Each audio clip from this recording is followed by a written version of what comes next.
Today we are live from Chuck Tanner Day in Newcastle, PA. We celebrate the life and legacy of the former Pirates manager and talk with Pirates legends about their experiences with the skipper. You're listening to the Bucco Bantr podcast, brought to you by the Just Baseball Media Network. Cue the music. Rockin' 101, she compliment my taste. Whiskey in my lemonade, cause I like the way it tastes. Best seats at the Pirates game, they let me run the base. Yeah, my time is like my money, cause I can't afford to waste. Wifey is a lawyer, take my date to my dates. Order steak by the plates, and in case after case, run my race at my pace, clear the grass of the snake. Adam, this is a surreal experience. We're back in my hometown of Newcastle, Pennsylvania, celebrating the life and legacy of Chuck Tanner on Chuck Tanner Day here, November 7th. Really cool, man. Yeah. Shout out to everybody that made this happen today. We got our own little booth here. If I turn the camera around, there's a ton of people. There's a great stage. Yeah, Pirates legends in the building. Greg Brown, Steve Blass is here. So, and that might happen. Yeah. People might walk through. It's a busy place. I'm not going to comment on it, but that's all right. You have a lot of cool stories with Chuck Tanner growing up here in Newcastle, about an hour from the Pittsburgh area. Why don't you talk about your relationship and like proximity to this day? Yeah, man. Growing up in Newcastle, Chuck Tanner was a legend, someone you looked up to. I got a couple stories just to tell you what type of guy he was. My Aunt Debbie was a well-known public school teacher here in Newcastle, and she would frequent his restaurant, Chuck Tanner's restaurant. It was a great place, it's still here. And when she passed away at an early age of 41 of breast cancer, he was the very first person in line at her funeral. My grandfather loved to tell that story over and over again. They'll never forget that. That's something that I'll never forget too. And then when I would frequent his restaurant, Tanner's, for breakfast almost every weekend, he would always give me advice. He knew I was a local Little League player. He knew my family. And he would always tell me one thing that I'll never forget. He would always tell me, because I was very real thin at a young age, you know, you don't need to lift weights. You just need to hold one of those stress balls in class while you're in school and strengthen those forearms, because no one will ever be able to sneak a fastball by you. And so I remember begging my mom to buy me a stress ball and sit in class all day. And my teachers would look at me funny, but that was all because of Chuck Tanner. And he was someone that I always looked up to as a local ball player here.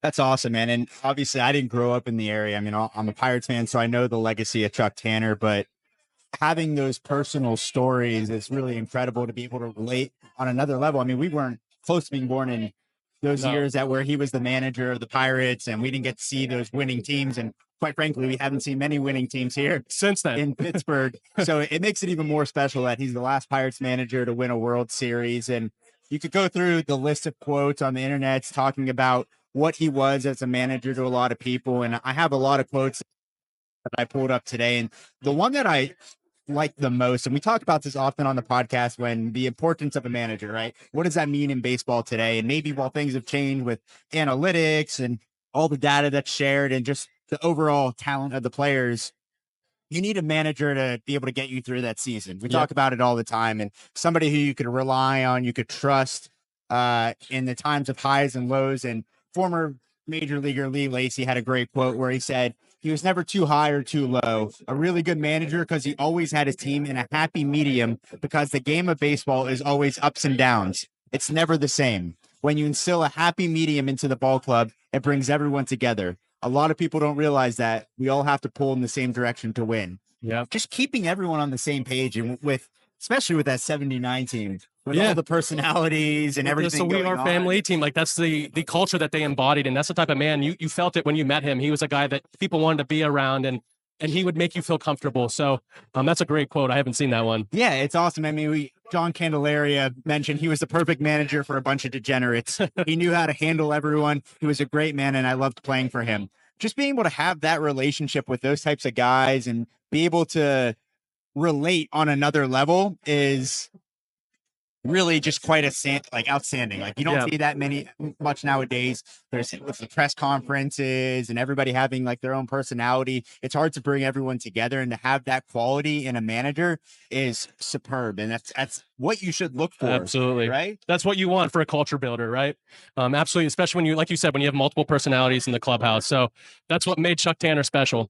Absolutely. Well, things are about to get started here over at Chuck Tanner Day. We're going to get back real quick after this break. We now welcome on the Bucco Bantr, a Newcastle native and a former professional player and front office, former GM, former scouting director of the Brewers, former GM of the Mariners, Jack Zduriencik. Jack, welcome on the Bucco Bantr. Well, thank you. Good to be here. It's been quite a day. This is a lot of memories, a lot of great stories. What is one thing that you would, if you were to summarize it, what would you remember Chuck Tanner by, or a story that you'd like to share with the listeners?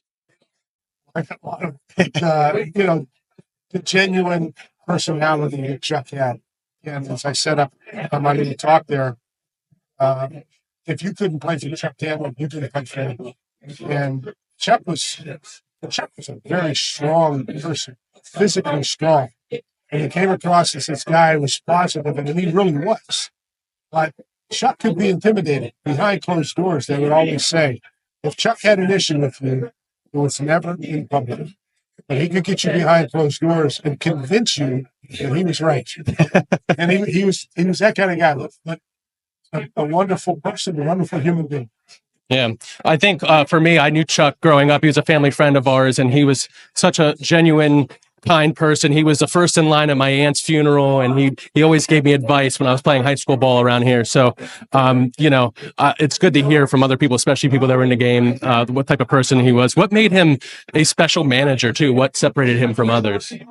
Well, Chuck had great confidence. Yeah. I mean, that's the one thing about when you think about managing 25 different personalities, all different kind of players from different parts of the world. In fact, multimillionaires in a lot of ways, and you have to be able to handle this situation and still be the boss. And Chuck had the ability to do that. He could convince players. He could tell different stories. Remember, he told me the Bill Madlock story where Bill Madlock had his reputation of being a kind of clubhouse lawyer, he was disgruntled in Chicago, and they traded him to Pittsburgh. Chuck convinced him to bring Bill Madlock. Get me Bill Madlock.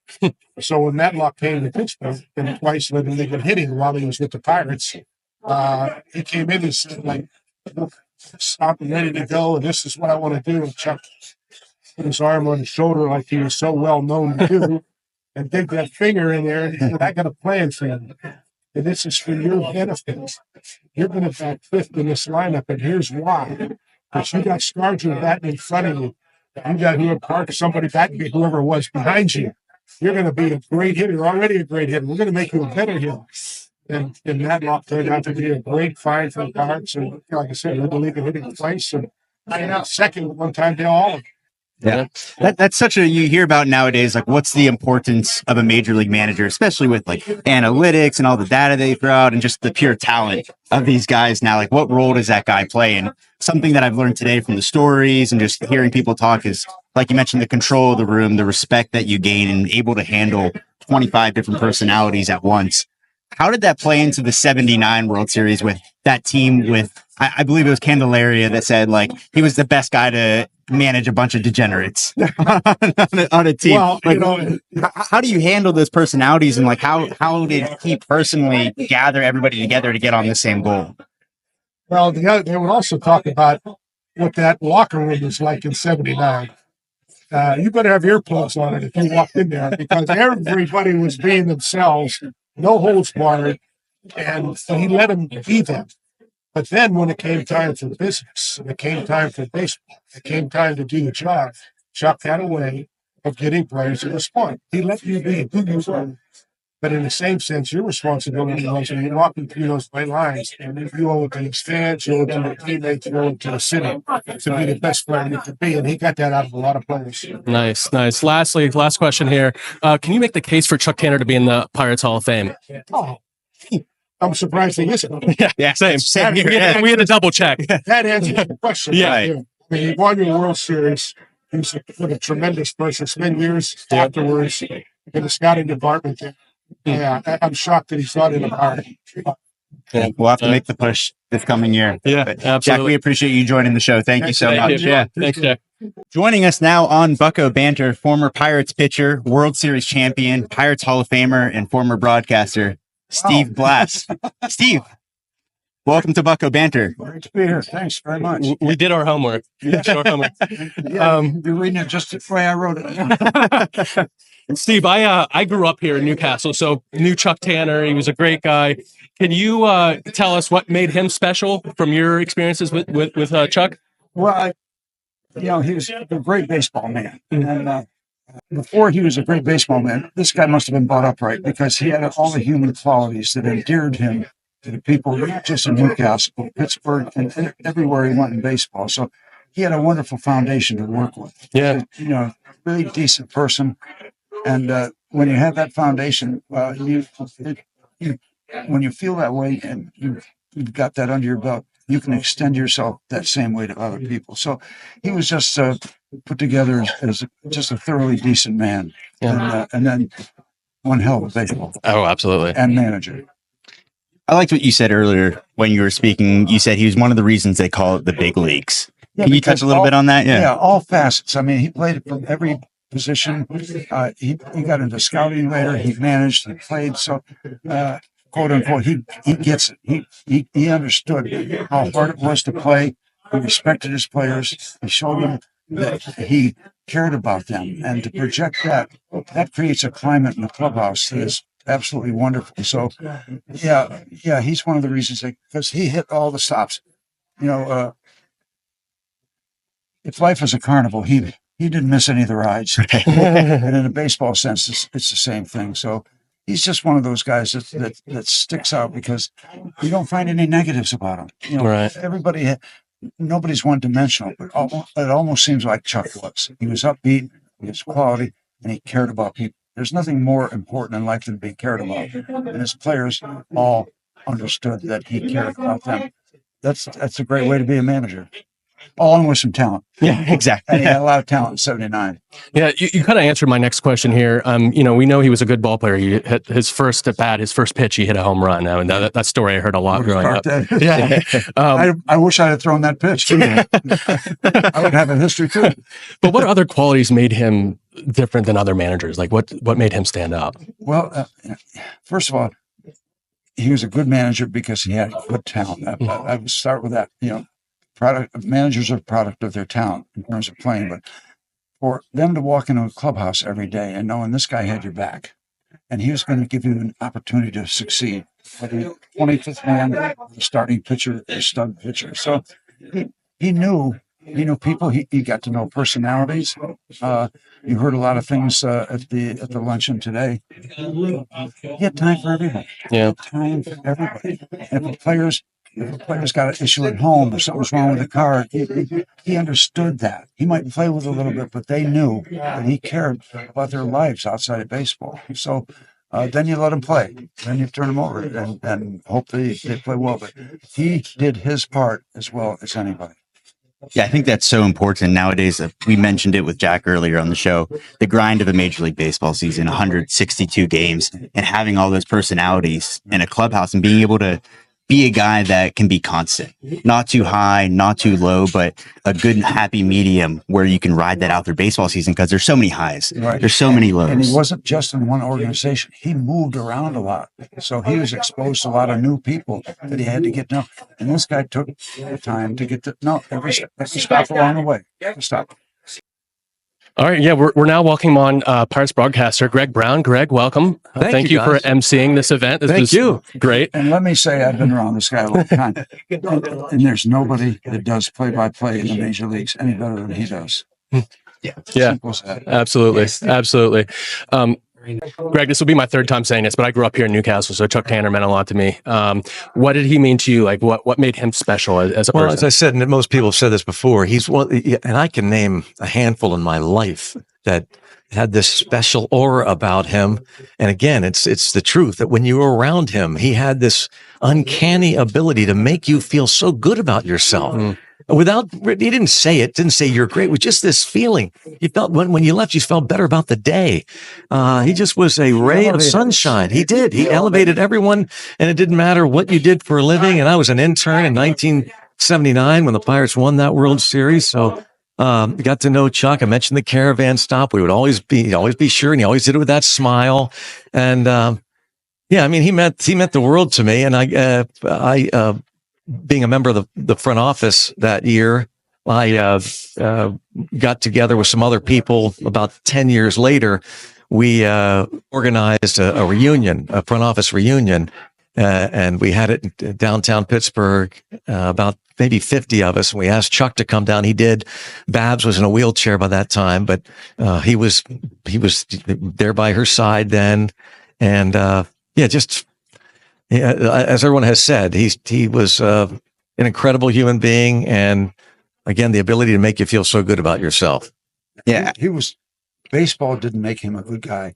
He was a good guy before he made baseball better. Yeah. Exactly. Right. I mean, you have to be a good guy to remain in the game for that long, right? For people to tolerate you for a long season. Yeah. He didn't have any enemies. He talked to players. And even though there were some dicey moments over those years toward the end, because it did get really dicey, not only locally, but nationally, with what's going on in Pittsburgh. And he was able to, with class, exit and go to Atlanta.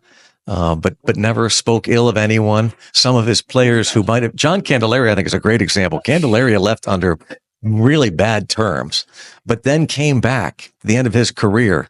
And it was Chuck who kind of mended fences. It wasn't his fault, his doing, but and now people like Candy will say he's one of his favorite manager to play for. Bert Blyleven was another. Reflection later on makes you realize what somebody's trying to do for you and with you, maybe sometimes. Bert Blyleven forced the Pirates to trade him because he didn't like the fact that Chuck would not let him. And this is interesting perspective for me and guys like Steve, been around the game a long time. But so back then when it happened, I was angry at Blyleven. Blyleven was so mad at Tanner because Tanner wouldn't let him finish games. Bert did not want Tanner going to the bullpen and said it publicly. And he became public enemy number one. He left the team for several days. He went AWOL. He was so mad about it. And Chuck, with Pete Peterson, got together. They talked about it and they ended up trading Bert. You're not happy here. This is the way I do it. I'm the manager. And now Bert will tell you today that, I didn't realize how good Chuck was. Chuck was more worried about, and rightfully so, winning the game. I was too worried about my own personal accolades. Yeah, I like how you mentioned Candelaria because he's quoted, he said he was the perfect manager for a bunch of degenerates. Yeah. And then he did. I mean, he with Chuck, an element of truth. So Steve Blass was part of the early days of the lumber company. Right. Steve talks about how great it was to be on that pitching staff because you had guys like Stargell, Clemente, Oliver, Stenitz. Name 5 or 6 runs to work with everything. Yeah. So that the big bashers, the lumber company, though, when Chuck got traded over before the 77 season, because Danny Murtaugh retired for health reasons after 1976, Chuck had led the Oakland Athletics to a record number of stolen bases, American League record. He just ran. And he brought that brand of baseball to Pittsburgh. And they went from the lumber company to Lumber and Lightning. Yeah. That was on the billboards everywhere because not only could they hit, but now they could run. And Chuck made them run. Omar Moreno led the league in stolen bases for more than 1 year. And so he brought that on. And again, it was not easy because Steve Blass and those guys led the Pirates to being the best team of the decade in the 1970s. So there was some pressure on Chuck when he came on board in 77. And then they won it in 79. Yeah, Greg and Steve, the last question I asked Jack Zduriencik was, Steve, you're a member of the Pirates Hall of Fame. Can you make the case for Chuck Tanner to be in the Pirates Hall of Fame? Oh, yeah. Yes. I can say it. And the historian is going, I can tell you, it'll be very soon that Chuck will be. Yeah, there's no problem with that. He'll join Al Oliver and the Law. And so there's a lot of room in that room. Yeah, it'll happen very soon. Appreciate you guys joining us. And I just wanted to touch on one thing that you said, because you mentioned Bird. I mean, he managed a lot of Hall of Famers. Willie Stargell, Goose Gossage was another guy. You brought up those A's teams, and Chuck doesn't get enough credit for this, but that's the way Chuck was. But Chuck had this ability to manage people, and he would say that. He go, I don't have one rule. People say, well, you got to have rules in your clubhouse. One rule for all the players. He says, no, I have 25 different rules. Each player has his own rule. That's what Chuck. But anyway, Chuck took Terry Forster and Rich Gossage from the Chicago White Sox. Forster was a starting pitcher. Gossage started some games, but Forster became one of the best left-handed relievers in baseball with the Pirates. Forster from the left side, Gossage from the right side, two of the hardest throwers in baseball. But Tanner had that ability to know what would work. I mean, that again, he doesn't get enough credit for stuff like that. Yeah, that's what I was getting at. It's like to make that guy a reliever, to have that intuition, managing all these guys and saying, "Hey, this is where you're going to go." Right? He knew how to run a ball game, and he had the talent to mix and match. But he had that ability to know what he needed, and he had those two guns in the bullpen. Yeah, unbelievable just to be able to manage all those different And he personalities. He wasn't afraid to do things that were unorthodox, like the famous Tekulve moment when he brought in Grant Jackson to face a lefty and was going to Teague back to pitch, and Teague's out in left field, and sure enough, the batter hits the ball to Teague, and he makes the catch for the final out in that 1979 season. But and Chuck wasn't afraid either. He didn't care what fans or media said. Yeah. He was a great leader. Right. Yeah. You can't be afraid to fail. And, we appreciate you guys taking the time to be here. It feels like kind of a full circle moment. I know you just mentioned you joined the team in 79 and then find yourself here in 2024, still talking about Chuck Tanner is really special. It tells you how meaningful he was to so many of us. It's easy stuff to talk about. Yeah. It's very easy. Yeah. And, I mean, and you can't be afraid of microphones. He remained, yeah, that's right. As you notice, we're not afraid of microphones. But yeah, Chuck, the last man to manage a World Series team for the Pittsburgh Pirates, Chuck Tanner. So unbelievable. It is unbelievable. Thank you guys for joining us. We really appreciate it. Hopefully we could have you on the show sometime again. Love to. Yeah. Thank you. Yeah. Thank you guys. Thanks for doing this. Absolutely. Scott, we are back from Newcastle. What a day it was, man. Hearing amazing stories and memories, not just from Chuck Tanner, but Roberto Clemente stories, Steve Blass stories, and much, much more. Crazy, man, that we were allowed that opportunity to sit down and interview those people. Yeah, absolutely. It was really cool. And I said it in our intro, like really cool opportunity, especially for me going back to my hometown and celebrating someone who I idolized growing up. He was a giant in Newcastle, given how small of a town it is, and being as big as he was in the baseball world for our hometown team. So it was really cool to celebrate him and hear all the stories from the local officials, from Jack Zduriencik, from Steve Blass and Greg Brown. Really, really, really cool experience, and I think it was a really fun day altogether. Absolutely.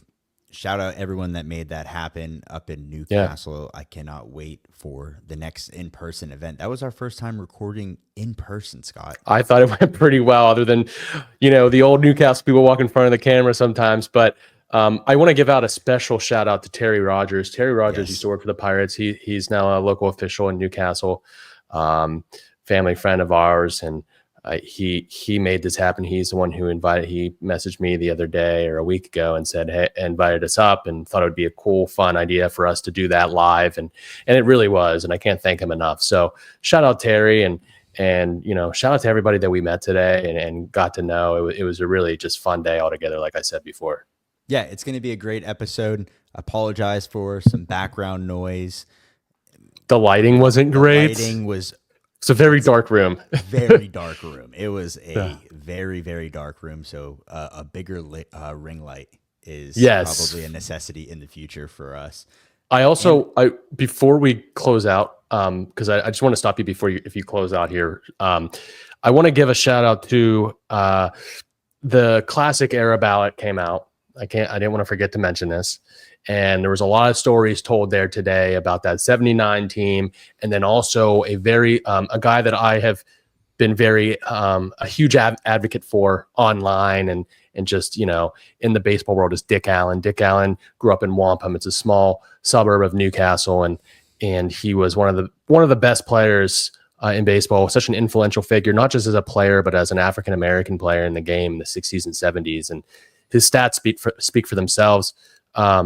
Him and Dave Parker deserve to be in the Hall of Fame, and it would be a really, really cool experience seeing them both nominated this year on the Classic Era ballot. So just want to mention that real quick. Absolutely. Speaking of Hall of Fame, Pirates Hall of Fame, Chuck Tanner is not in the Pirates Hall of Fame. And yes. I asked everybody today, make your case. Everyone's like, it was like shocked that he's not in it already. Yeah. And we kind of got a little bit of a hint that it's coming. Yes, we did. We did. So expect that to happen very soon. And when it does, it's going to be a very special day in Pittsburgh and well-deserved and overdue, to be quite frank. We appreciate everybody. Oh, yeah, by the way, Paul Skeens, Baseball Digest Rookie of the Year. Let's go, Paul. Maybe we'll touch on that on Sunday. But for now, appreciate you watching. Go follow us. You'll see a bunch of clips from this. Go watch it on YouTube. Like, comment, subscribe. Download the episode. Leave a 5-star review. Go to buccobantr.com. Get your gear. Get a hoodie. I keep saying it. They're warm. They're cozy. Winter is coming, folks. It really is. You need to stay warm. And what better way than to support Bucco Bantr? And until next time, let's raise it. Rockin' 101, she compliment my taste. Whiskey in my lemonade, cause I like the way it tastes. Best seats at the Pirates game, they let me run the base. Yeah, my time is like my money, cause I can't afford to waste. Wifey is a lawyer, take my date to my dates. Or the steak by the plates and